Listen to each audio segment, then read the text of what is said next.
Mes frères bien-aimés, mes sœurs bien-aimées, soyez fermes, inébranlables, travaillant de mieux en mieux à l'œuvre du Seigneur, sachant que votre travail ne sera pas vain dans le Seigneur. Amen. Bon. Dieu est bon.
Bien-aimés dans la foi, ce matin, la deuxième épître de Paul à Timothée, chapitre 3, versets 14 à 17, retient notre attention.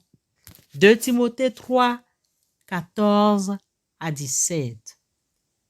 Toi, demeure dans les choses que tu as apprises et reconnues certaines, sachant de qui tu les as apprises.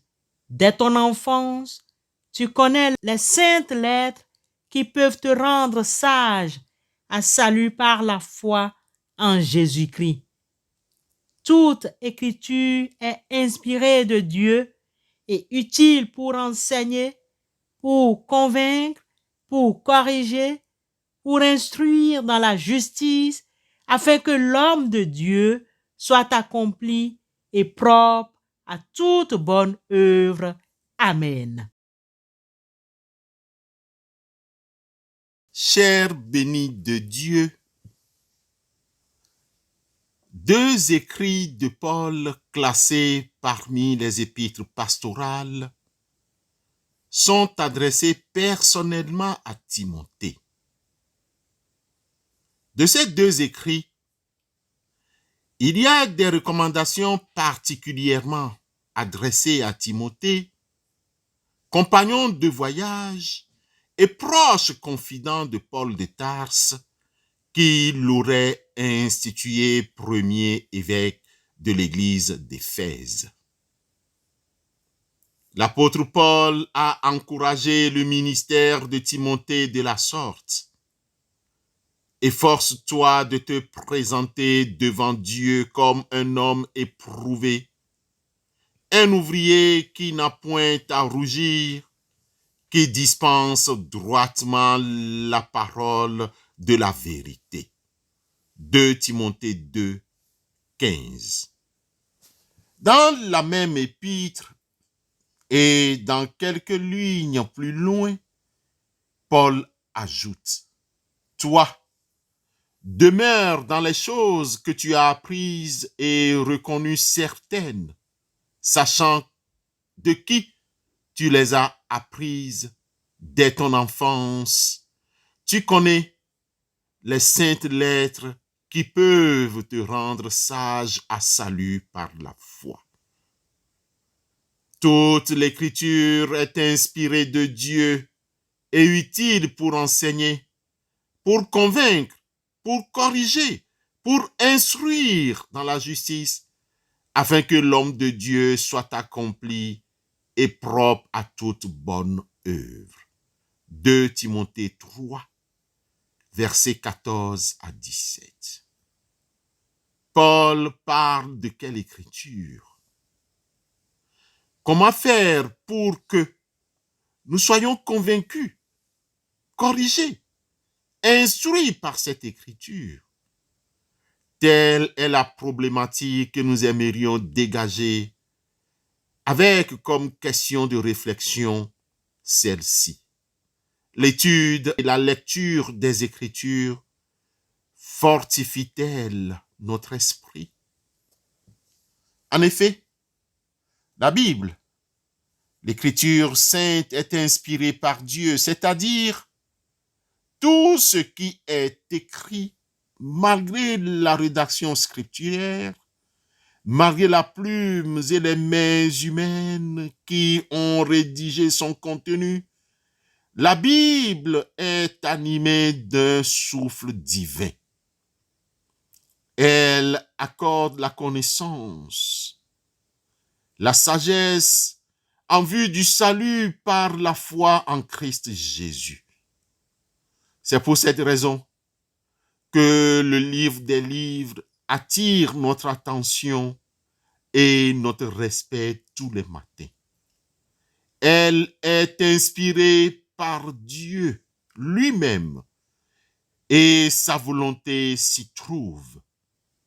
Une étude superficielle de la Bible ne peut être fructueuse ni procurer les bénédictions qui nous sont promises.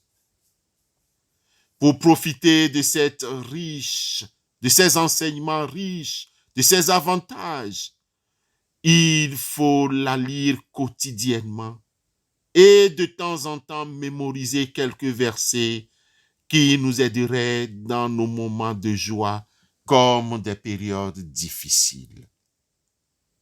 Pour preuve, lorsque Jésus a affronté dans le désert Satan, ce dernier n'a pas réussi son coup car à chaque question, Jésus lui répond. Il est écrit, Matthieu 4, 4, 7, 10. Toute l'écriture est inspirée de Dieu et utile pour enseigner, pour convaincre. La parole sortie de la bouche de Jésus est déroutée, convaincue et détruit Satan. Gloire à Dieu. Bien-aimés, la lecture et l'étude de la parole de Dieu doivent se faire dans un plan de compréhension approprié, bien défini, et dans un esprit de prière, puis d'assiduité. La parole de Dieu ne peut nous apporter la sagesse si nous ne l'étudions pas avec assiduité et sincérité dans un esprit de prière. Certaines parties de la Bible sont simples à la compréhension, mais d'autres parties ne sont pas toujours pas accessibles à la compréhension. C'est pourquoi Dieu a suscité des serviteurs engagés, bien formés et inspirés qui peuvent aider à sa compréhension. Malheureusement, il y a des communautés où les séances d'études bibliques ne sont pas organisées. Les seuls moments où la communauté se réunit sont les jours d'adoration.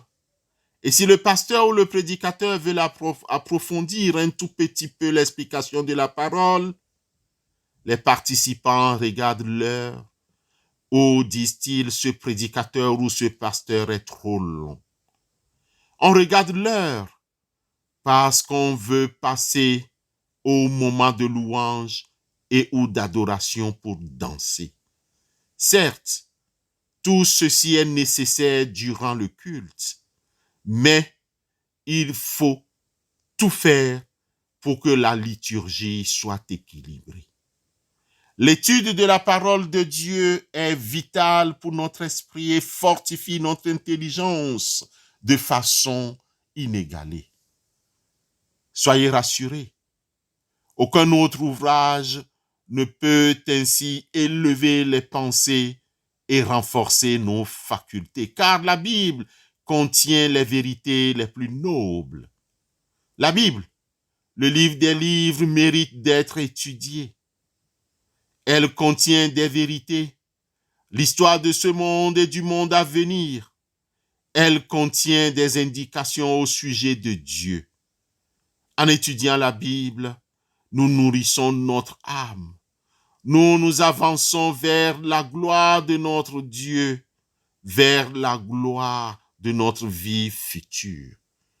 Toute écriture est inspirée de Dieu et utile pour enseigner la vérité, réfuter l'erreur, corriger les fautes et former à une juste manière de vivre, afin que l'homme de Dieu soit parfaitement préparé et équilibré pour faire toute action bonne.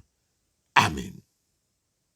Célébrer sa victoire et la joie de son règne. Célébrer, célébrer, célébrer dans l'espoir que sa gloire nous revienne. Célébrer, célébrer, célébrer.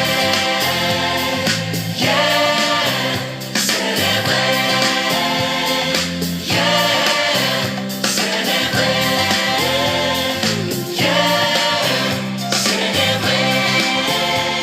Célébrer Jésus, célébrer son esprit, exalter sa présence, célébrer, célébrer, célébrer aujourd'hui notre sainte espérance.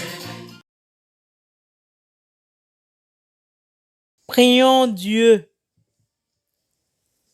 Nous te prions, Seigneur Dieu, pour ce jour béni que tu nous donnes. Nous te remercions car tu as permis de t'adorer. Nous te remercions pour toutes les fois que nous nous retrouvons dans une communauté pour t'adorer. Seigneur, aide-nous à mettre notre temps en valeur dans l'étude de la parole sainte, dans l'étude du livre des livres.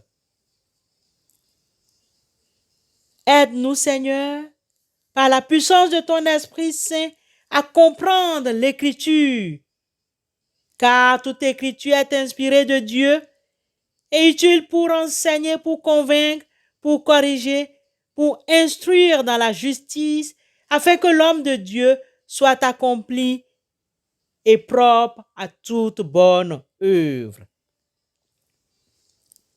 Délivre-nous de ce monde pervers avec ses ruses et ses sectes pernicieuses, car tu nous exauces. Recoins notre action de grâce, Seigneur, de tous les jours, car tous les jours que tu nous donnes est une action de grâce. Nous te prions pour les églises répandues dans tout l'univers, sur les communautés aux 1000 visages, sur les croyants isolés dans le vaste monde. Seigneur, envoie ton Esprit Saint. Nous te prions pour les responsables des églises, les pasteurs, les prédicateurs laïcs, les missionnaires, les diacres, comme sur ceux qui exercent un ministère. Nous te prions pour tous les croyants en toi, Seigneur. Envoie ton Esprit Saint, car ceux qui annoncent ton évangile ont besoin de ton esprit. Ceux qui les écoutent aussi en ont besoin. Seigneur, envoie ton esprit sur tous ceux qui sont attentifs à toi ou qui s'éloignent de toi, sur ceux qui sont libérés par le pardon, comme sur ceux que leurs fautes retiennent liés. Seigneur, envoie ton Esprit Saint sur ceux qui doutent ou qui hésitent, sur ceux qui te reconnaissent comme leur Seigneur, sur ceux qui témoignent de leur foi, même au prix de persécution. Seigneur, envoie ton Esprit Saint sur ceux et celles qui ne peuvent pas se rassembler physiquement en ton nom et qui se retrouvent virtuellement. Nous te prions sur ceux-là et nous te prions également sur tous ceux qui sont endeuillés. Seigneur, envoie ton Esprit Saint sur ceux et celles qui vivent dans le silence, car tu es le Dieu, le Tout-Puissant, pour les siècles des siècles. Souffle, Seigneur, sur le monde entier. Au nom de Jésus-Christ, nous te prions. Amen.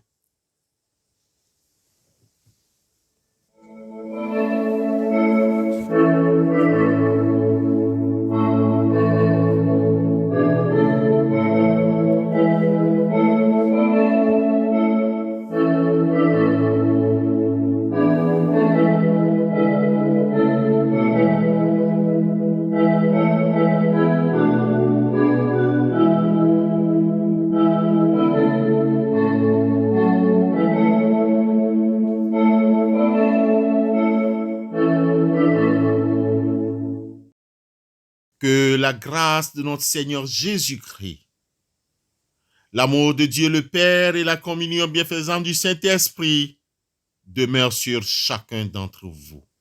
Allez dans la joie et dans la paix de Christ. Amen.